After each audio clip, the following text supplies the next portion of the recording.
speed on me, man. So, Right. but that was the beginning for me as far as like sports was concerned. Mm-hmm. Watch was just like any other playground. You had to get down there early. Yep. You get chosen, and if you don't get chose, you gotta wait like 2 or 3 downs before you play. Mm-hmm. It was just that type of competition down there because who came up behind us was Carl Holmes uh, and one of the best basketball players that nobody ever talks about. And I don't know if y'all remember a guy named Mars Tyler. Marcel. Okay. Mars Tyler he made all met at 2 different schools Yeah. at Phelps and at McKinley. Okay. But all of us was over Evans together. Mm-hmm. You know. A quick question. Mm-hmm. Evans, my grandmother used to work with Miss Clark. Miss Clark. Light skin.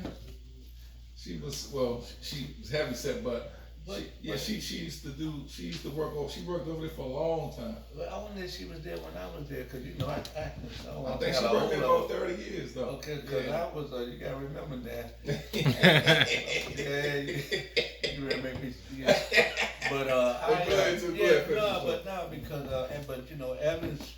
Evans was a good school Mm-hmm. for sports, especially basketball and stuff. And I was telling you, I picked up basketball after going to a basketball game and watching Carl Holmes and play Mm-hmm. and stuff. And I finally got a chance to experience what it was like Right. the following year, not at a junior high school level, but at a high school level. So, Mm-hmm. but that's basically where I grew up at, and Okay. we had a lot of talent around there because after we came through, Rodney Wright, them Yeah.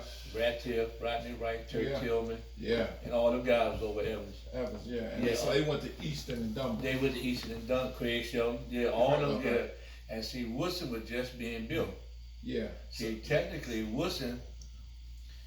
H.D. Woodson should have had the mob, All of the teams. because Yeah. Barry Frazier and all those guys came from Roper.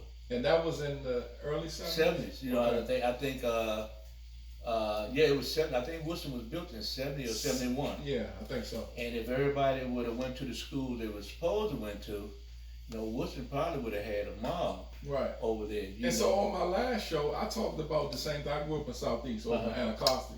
So we had a lot of talent. A lot of our guys I went to the Mather. Right. Some of the other guys went to Anacostia, Ballou, Spingarn, Dunbar. So we kind of went all over. So kind of like what you saying, that northeast side over Watts had a lot of the talent, just like Southeast had a lot of talent, but because of so much talent, they just go all different places. Right, and see, Carl ended up at the Mappa. Yeah, Coach Holmes. Yeah, Coach Holmes ended up at the Mappa, and a lot of people don't know that, Carl Holmes made third team All Met. I didn't know that. Yeah, he made third team All Met. And he played with Adrian He Dantley. played with Adrian Dantley. Okay. Matter of fact, they had 3 guys to make All Met off their starting 5. Wow. Adrian, Billy Langlow, and Carl Holmes. Right? And Carl is the epitome of what you look for in a player when you coaching. Yeah. Because Carl, I don't think Carl averaged 6 points a game at the Malcolm. Oh wow. Okay. But Carl was the intangibles. He did everything. Yeah, he did everything else. He made it possible for Adrian to be who they were. Right. Right. And he knew how to play his role. His role, yeah. And stuff. He was like that in junior high school. We used to call him the chairman of the board because every time something goes up there, he coming down with it. He coming down with it. And he was rugged. He was a rugged dude at 6'2", 6'3". Yeah. And and back then you didn't have a lot of big guys. Right. DC. Other than Bill, I think Bill might have had the biggest team Mm-hmm. in the district. Greg Carrington and those guys. Okay. And Monster and those guys over there. Yeah. So how do you think the game has changed from that 70s era until now? I mean, I know 70s didn't have a 3-point line, Right. but in terms of how it's played, how do you think the game has changed differently? Well, I think that I don't really think the game has changed as much as everybody said it changed. Right. I think what it is that the athletes are just more better, and then coaches are incorporating the system that fit the type of athletes they got. Okay. But they still have to do the things that y'all teach them. Right. Y'all learn. You gotta dribble. Yeah. You gotta shoot. Pass. You gotta learn how to pass. Yeah. You gotta learn how to rebound. Yep. You gotta learn how to play defense. Same course. So none of that changed. Okay. It's just that I think it's the style in which they play, and people kind of look at it like the game has changed. Right. Because they call it stretch forward. Yeah. When it was a power forward. Right. And then 5 was the center, and then you got the 3 and the 2 and the 1. Right. And so what they did was devise a system to speed the game up. Because when we was coming up, you couldn't get no basketball game, NBA games that score over 100 points. 100 points, right. But they were good games though. Yeah, yeah. And I think the one thing, and we talk about this all the time, we always talk about, could these guys play when we played? Yeah, yeah. That's a big question. Like, that's a question that happens a lot. Yeah. And it's the rules. See, because when we played, they had a no layup rule. You could put your hands on the guy. Yeah. You could push him. So when you scored 30, 40, 50 points, you know that you really, really had a little something. Yeah, you earned those things. Yeah. See, now you can't touch the guys. Yeah. I'm not saying that they're not good at what they do. Right. It's just that the rules are different. The rules were different. Yeah. And I remember playing in the coalition one time. The first time we played against Rick Mahorn and Jeff Rulin. And I remember going to the hole, and they knocked me down, right? And I was expecting them to pick me up and all that. No, they didn't do none of that. It wasn't none of that happening. Right. So, but after the game, we was talking, and Rick Mahorn and was saying, "Man, I didn't mean to do it, but we got a no layup rule in the NBA." Yeah. So if you watch The Last Dance with Michael Jordan, that's a sort of prime example. Yeah. Well, it's kind of like the pickup games too. You remember how, and I know it hasn't changed that much, even to the day, when you get to that last point, it's going to take you like 10 minutes to finish the game. Yeah, because they're going to hold you. They're going to hold you, foul you, right. They're going to do all that. Okay. And that's a good point that you made, because that's what I think is really, really missing, is that kids don't play on the playgrounds no more. Right. And I think COVID kind of forced. I see a lot of kids now on the play a pickup ball, and I'm like, that's the element that we used to always preach at Coolidge when I was coaching there. Right. About like kids need to be tougher. You got to be able to take hits, like you said. I had a lot of small guys too. Right. And I'm like, man, it's no way I would have let you get through the lane. So yeah, and I was out. So after we worked out the other day, right, the kids went and challenged the old kids down on the other end, right? They wanted to play him. So one of the kids' mother was there, and so they got the cussing and fussing like they do on playground. Yeah. And she told me, "I'm gonna take my kid," and I said, "No, let him play. That's how you gonna learn how to play." Exactly. I said, "They just talking. That's the way playground basketball is." Yeah. And it kind of like brought back nostalgia, because that's what we used to do all the time. Yeah. And that's how we learned how to really, really play. Right. It saddens me to go through the city now, and all these courts that used to be filled with players, kids playing, it's empty. And they got fiberglass backboards, and they got all types of stuff, man, that we used to have, or that we didn't have. Right. So it's sad to me, man, because I think that's a part of the element of learning how to play. Right. And then the people in the neighborhood, they looked out for you. Right. And you brought up something interesting. You brought up the coalition, the urban coalition. Right. Talk to the people about the urban coalition, because I remember as a kid, I played with Simeon. Right. Rest in peace, Simeon. So with the Rebels. Right. So we used to play before y'all played, before the big guys played, and we thought our scores was high, and then we got a chance to sit and watch some of y'all games, and the scores is like 150, 148 points. And you talk to the people about just how fun those games and how those games went. But that's what we were, that's what you and I were just talking about, how the game ain't really changed. It hadn't changed, yeah. Because y'all scored as much as Golden State scored now. We were doing that back then. Yeah. And that was the thing that what made it exciting was those games. Yeah. Nobody Yeah. came to see These 67. Yeah. No. But the players were so good athletically and offensively Yeah. that you had to respect their game, and people played defense. Yeah. It's just that The talent was just so talent good. was just good, Yeah. up and down the board and Yeah. stuff. So. And who were some of the players that you played against in that time? Well, at that time, John Thompson had Patrick Ewing, that freshman class. Right. Yeah. They had all them guys in there. Yeah. 1980. Yeah, they had yeah. Reggie Williams and Wingate. Wingate and Anthony Jones and Bill Martin and Patrick Ewing The Sleepy Floyd and player? Sleepy played on my team. Played on your team. Yeah, Okay. they had Gene Smith and all those Yeah. guys, but Sleepy was on my team. Okay. Sleepy and Bebe was on my team. Right. That's Melvin's team.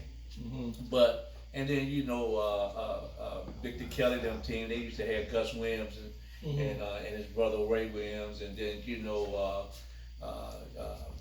John Lucas, Mo Howard. Yeah. And then Melvin team. When I played on Melvin's team, we had Moses Malone and Bernard King and those guys up there. So it wasn't. And I'm not gonna, I'm not down in after. Yeah. But we had, I just think that era right there when y'all used to play before us, that was just totally different because everybody came from everywhere. Yeah. All over, and then Baltimore had the team. Yeah, Baltimore came away with Baltimore's Muggsy and all those guys, Yeah, I and Rennie remember that Graham team. and all Yeah. those guys. Yeah. And that's what really, and what really made the coalition good because see, Abe Poland them invested with the Bullets Right. and put them in there. Okay. So not only did you have a love-hate relationship with a team like Melvin, Yeah. because see, our team, people wanted to come to see us win or lose. Right. Right. There wasn't no in between with us. Y'all had exciting teams. And see, the Bullets had their fan base, Right. right? And then Delonte, nothing, all them, they had their fan base. Right. So they coming to watch you play no matter what. And see, that was the difference. And Baltimore had their fan base. Yeah. And stuff. So it was So that was a lot of different pockets of people and groups, and so. But you said something interesting. So the Bullets, which now guys is the Washington Wizards, yeah. but the Bullets was invested into the community. Do you think that's something that is kind of lost in touch today? With just I know that the G League. Pops Mr. Bonsu, who was a alumni with me, is a GW guy. But he's been trying to do some stuff with the G League, and I know he invited a lot of local kids for the trial and stuff like that. But do you think that that's part of what's missing? Like, is a disconnect with the pro teams and just the community? Yeah, I think that, and one of the reasons I get asked that all the time about why the coalition will never succeed again. Right. And because now times may be different, but see, everybody got missionary. Everybody was about the money. Right.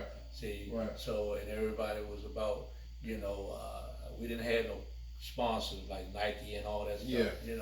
And I'm not saying nothing against that. That's great. I wish we could have had but see, it was just about playing basketball. It was back the purity then. of the And game. it was about giving everybody the opportunity to show what they can do. Right. And then it was about, and one thing about this town, they love their sports. Yeah. I don't care if it's high school, Yeah. college, or pro. Right. This town loved their sport. Yeah. And you played up there. That coalition was packed. And if you wasn't up there, at a certain time, you couldn't get in. And but it is a disconnect sometimes because it wasn't about the money. Mm-hmm. At least from where we looked at it at. Right. It was about giving guys the opportunity to show what they can do, and stuff like that. And when the Bullets put their team in there, not only they got a chance to judge how their draft picks could do. Yeah. And see, so that's what we wanted. And did any of the guys who competed against the Bullets team, did they ever get picked up because of maybe they outplayed a guy this summer? Delonte tells. And I'm quite sure a lot of y'all remember that. We can talk about a lot of guys, and that's one of the problems with the Bullets. See, Larry Spriggs won a championship with the Lakers. Right. right? He from here, right? Adrian Branch, championship with the Lakers. Yep. He from here. Yep. So everybody that played here, Delonte get drafted by the Spurs. Michael Brick get drafted by the Bullets. Lamont Reed get drafted by the Bullets. These guys can make that team. Yeah. See, and that was the problem. And I never forget. Kevin Porter came to me one day when they drafted Frank Johnson.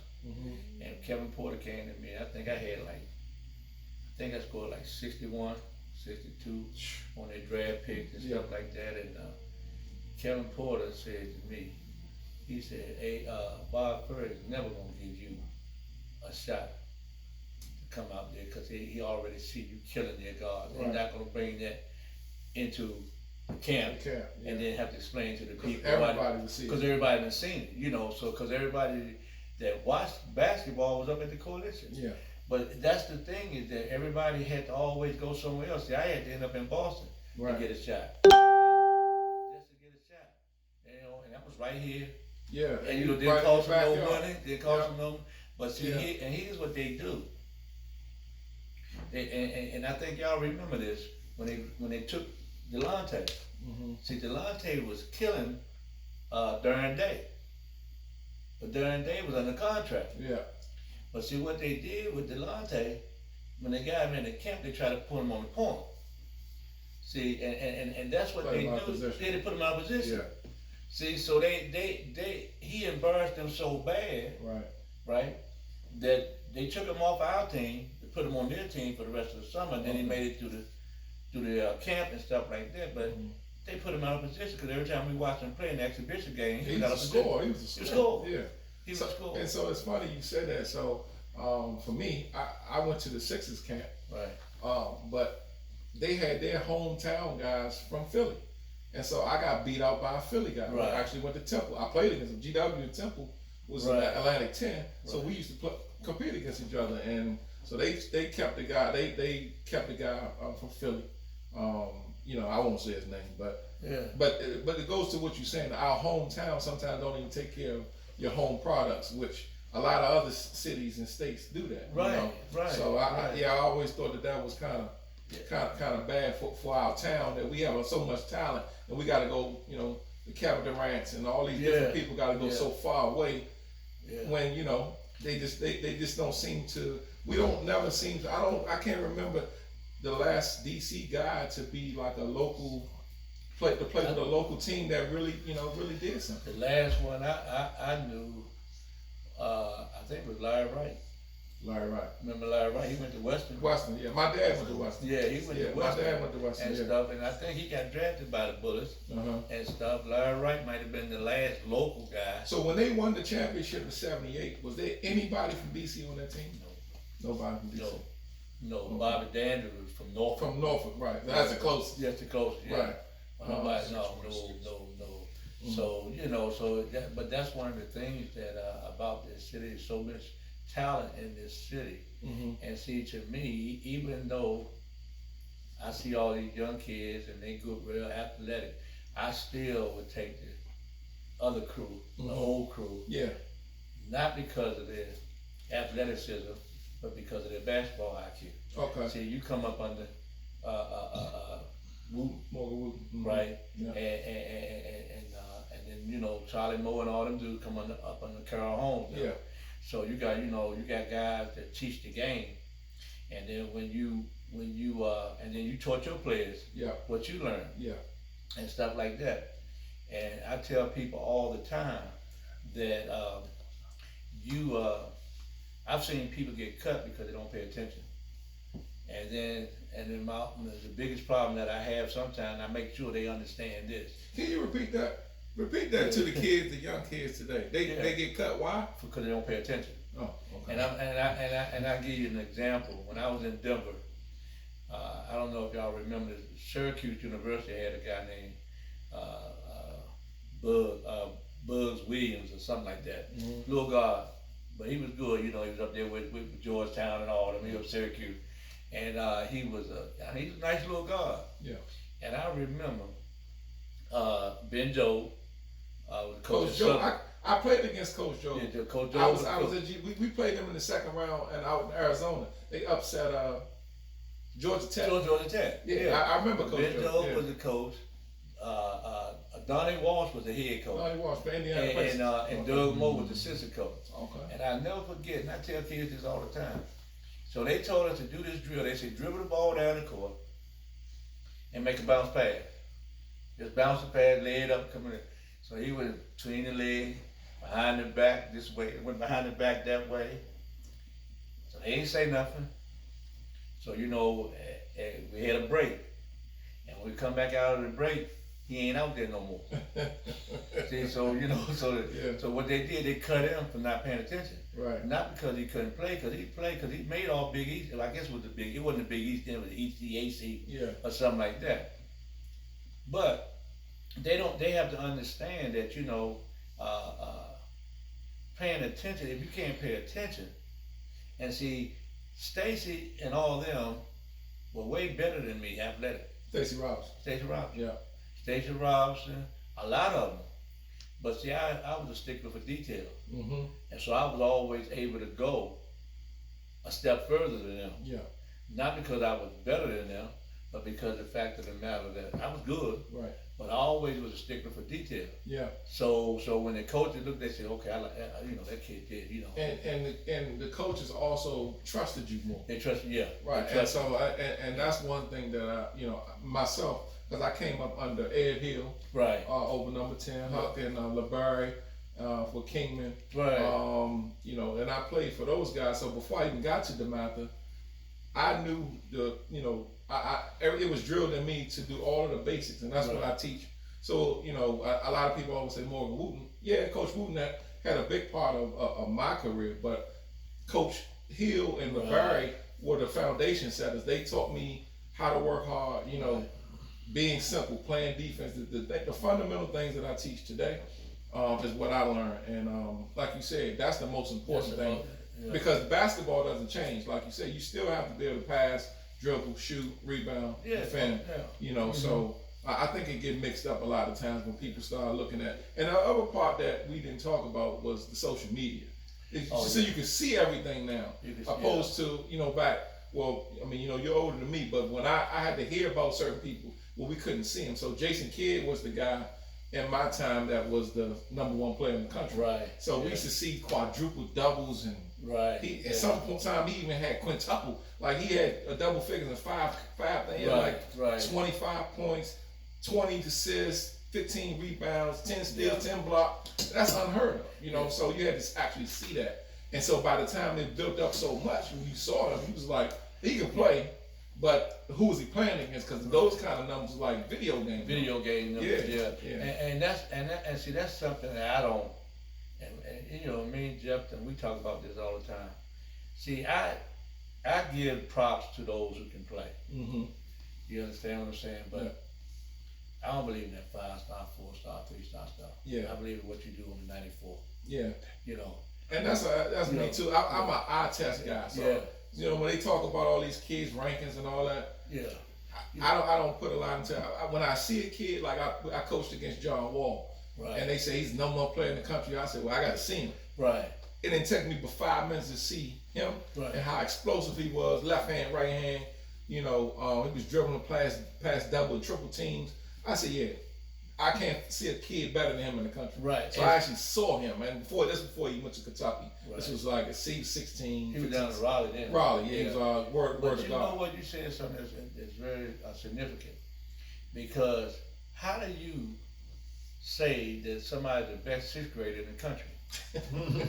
I don't understand that. I don't either. Because there's somebody somewhere that nobody even know about, that you haven't seen, that ain't in these camps and stuff like that, or pay that type of money so somebody can get your name out there and stuff like that. Yeah. And I've seen it happen so many times. Yeah. That and this is a good recruiting tool, and I tell kids this all the time. I tell the parents that, because see, your son and my son played point guard or whatever, and Carolina take your son, right? Right. And my son might end up at Western Kentucky. do that mean that your son was better than my son because he ended up at Carolina and mine ended up at West Kentucky? Right. No, it don't. It doesn't. It don't, because see, I try to tell parents that, I'm gonna give you an example. Nate Britt. Yeah. Nate Britt fit what Carolina do. Yeah. Perfect. Better than what Perfectly. somebody else did. Yeah. Do. Right. I mean, it's so been a so different. it's Yeah. different. And see, people gotta stop saying, well, damn, you know, he went to Carolina or he went to Duke, and what's her name came out and he ended up at Bowie State. So that don't mean anything. Right. It doesn't. That don't mean nothing, because see, they don't understand that coaches recruit according to what they need. What they need. Yeah. See, so if I need a 6'10" person, right, and you got all these top guards, then do they make him better?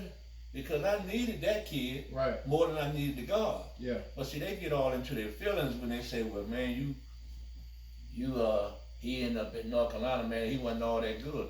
No, he was good. He was just good for what they wanted. Well, let me give you a story. So, Coach K, he used to do clinics at the Mather. Right. So, you know, back then, Coach Wooten used to have us to be, you know, we used to demonstrate whatever the drills the coaches want. So, all the coaches across the country. So, Coach K was there. It was like, so I was doing the drill, did the drill. Coach K said, Vaughn Jones is going to be a great player. Vaughn Jones is just not a Duke player.